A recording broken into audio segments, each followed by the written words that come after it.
আহ, বাংলাদেশে যেমন আবার কিছু অদ্ভুত ঘটনা ঘটে, আমরা যেমন বিভিন্ন সময় এই ধরনের কিছু অদ্ভুত ঘটনা নিয়ে আলোচনা করি।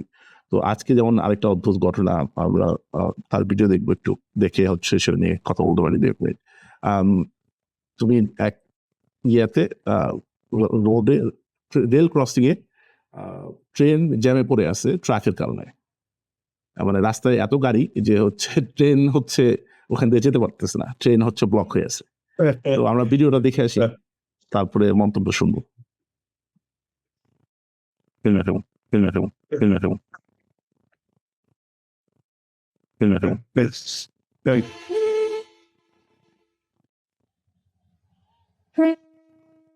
এই যে ট্রেন আটকে আছে, এটা অ্যাকচুয়ালি আপনার কোনো বন্ধু বান্ধবকে দেখান, সবাই বলবে যে সবগুলো গাড়ি ট্রেন সবাই পার্ক করে বসে আসছে। First of all it looks like তো ওকে। এই অবস্থা দেশে মানে এটা দেখি যে যে অনেক মানে খুব রেগুলারই শুনি যে ট্রেনের সাথে সংঘর্ষে বাস ট্রাক সহ অনেক কিছু দুর্ঘটনা ঘটে এবং অনেকে মারা যায়।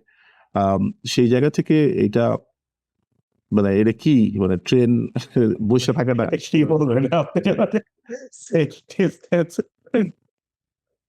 তো বাংলাদেশে এই ধরনের অনেক অদ্ভুত ঘটনা ঘটে যেগুলো আমরা হচ্ছে মানে একেবারেই যেটা কি বলবো যে মানে খুবই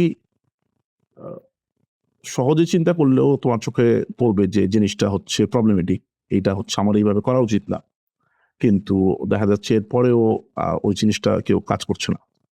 সবাই হচ্ছে শুধুমাত্র বড় প্রবলেমগুলো সলভ করার চেষ্টা করছে এবং সবচেয়ে কঠিন সমস্যাগুলো সমাধান করার চেষ্টা করছে, কিন্তু ছোট ছোট প্রবলেমগুলো সমাধান করার চেষ্টা খুব একটা করা হচ্ছে না। এটার একটা কেন লাইক একটা ফিলোসফিক্যাল একটা একটা জিনিস হয়ে গেছে। অন্যদিকে সবাই যখন একটা বাংলাদেশের, আমি আমাদের দেশের মানুষের মধ্যে লক্ষ্য করেছে, যেটা তো আমরা তখন মাল্টাই নিশ্চয় কান্ট্রি না। So we have nothing else two compete against এর সাথে দ্বন্দ্ব বা এটার সাথে একটা দ্বন্দ্ব। সো আমি যেটা দেখছি যে বাংলাদেশে যখন একটা মানে একটা কান্ট্রি যখন রিলেন্টলেস ভাবে কম্পিটিটিভ একটা ডিজায়ার থাকে, সবাই আগে যেতে চায়, সবাই আগে যেতে চায়, তো ইটস নট পসিবল। লাইক একটা গেমের মধ্যেও যদি সবাই যদি বিজয়ী হইতে চায়, something will happen. তো it creates overall like zero sum একটা গেম, যেখানে অনেকের ডিস্যাটিসফ্যাকশন একটা গ্যারান্টি, মানে সাকসেস তো আসবেই না। It's gonna be zero sum একটা গেম। সো এই ভিডিওটা দিয়ে এটাই বোঝানো যায়, যে যাওয়ার চেষ্টা করতেছে, যে ব্লক করে নিচ্ছে ট্রেনটাকে, সে মনে করতেছিল যে এত বড় একটা ট্রেন যদি যায়, তাহলে আমার অনেক সময় লাগবে। হ্যাঁ, বসে থাকতে হবে, আমার সামনে অনেক লোকজন এসে পড়তে পারে, আর যে এইখানে জায়গাটা হইতে পারে ট্রেনটা যাওয়ার জন্য অন্যান্য জায়গায় নিয়ে যাবে। তো সে বলে গেছে আমি সামনে এসে বললাম, এখন ট্রেনও যাইতে পারে না, তুমিও যাইতে পারো না, কেউই যাইতে পারো।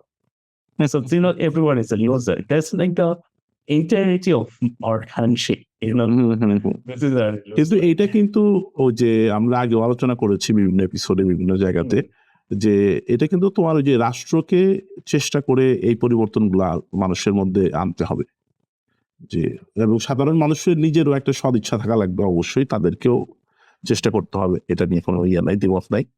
কিন্তু আমার কাছে মনে হয় রাষ্ট্র যদি নিজে এইটার প্রয়োজনীয়তাটা মানুষের কাছে তুলে নিয়ে যেতে না পারে, যে তার যে একটা ভুল হচ্ছে, এই ভুলটা তো তাকে আগে জানাইতে হবে যে তোমার এখানে একটা এই জিনিসটা এইভাবে না করে এইভাবে করা যায়।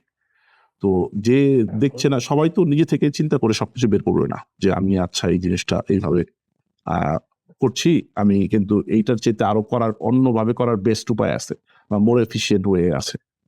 তো ওইটা তো মনে হয় যে সমাজ বা রাষ্ট্র এদের দায়িত্বের মধ্যে পড়ে যে হচ্ছে জানানো বা দেখানো আর কি।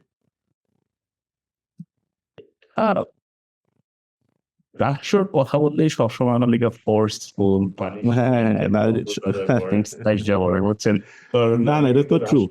ওয়ার্ডটা কখনো বলবো না যে রাষ্ট্র মানুষকে মোরালিটি বা এথিক্স শিখাবে। মোরালিটি রাষ্ট্রলিগা তখন পানিশমেন্টের দিকে যেতে হবে।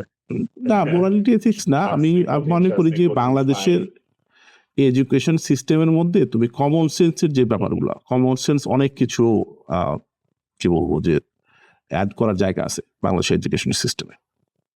হ্যাঁ, তো আমি বেসিক্যালি মূল কথাটা ওই প্রসঙ্গে বা ওইটাকে ইঙ্গিত করে বলতে যাচ্ছি আর কি, যে এডুকেশনকে ইয়ে করে যে হচ্ছে আমরা যে সুনাগরিক গড়ে তোলার একটা চেষ্টা গুড সিটিজেন, সেটা কিন্তু তুমি হচ্ছে এই পড়াশোনা, যেমন আমরা বাংলাদেশ হয়তো ক্লাস 5 বা ক্লাস 8 পাস করার হার দেখছি যে অনেক বেড়েছে, কিন্তু তার মানে যে এই না যে 8 পাস করা, বাংলাদেশে ক্লাস 8 পাস করতেছে বলেই সে যে অ্যাকচুয়ালি ইন্টারন্যাশনাল লেভেলে 8 পাস একজন স্টুডেন্টের সমান, সেটা না আসলে।